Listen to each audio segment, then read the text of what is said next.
আওয়ামী লীগ আর আওয়ামী লীগের মধ্যে কঠিন সংঘর্ষ চলছে। স্বতন্ত্র পার্টি এবং আওয়ামী লীগের মনোনীত প্রার্থী তারা কঠিন সংঘর্ষ করেছে বিভিন্ন জায়গায়। ইতিমধ্যে সেই ভিডিও চিত্রগুলো আপনাদেরকে দেখাবো।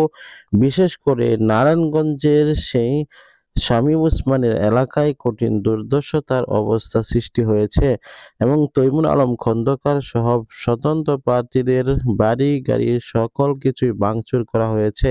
আসুন তৈমুর আলম ভিতরে ঢুকতে দেওয়া হয় না। আমি মাননীয় প্রধানমন্ত্রীকে অনুরোধ করব এমপি এবং মন্ত্রীরা যে প্রত্যেকটা সম্মানিত দর্শক মণ্ডলী, নিজেদের ভিতরে এভাবে মারামারি কন্দল এবং দলাদলি নিজেদের ভিতরে এভাবে সংঘর্ষ আমরা কখনো কামনা করিনি।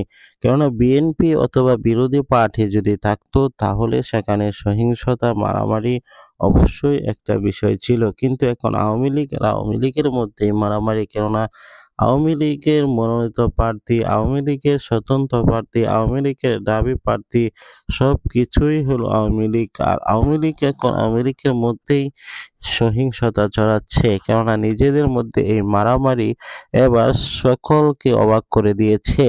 নির্বাচনে বিএনপি নাই, তারপরেও নিজেদের ভিতরে এত সহিংসতা যে কারণে সেনা মোতায়েন হতে পারে। পরিশেষে সেই বিষয়গুলো সামাল দেওয়ার জন্য বর্তমান সরকার কি পারবে কিনা সেটাও এখন প্রশ্নবিদ্ধ।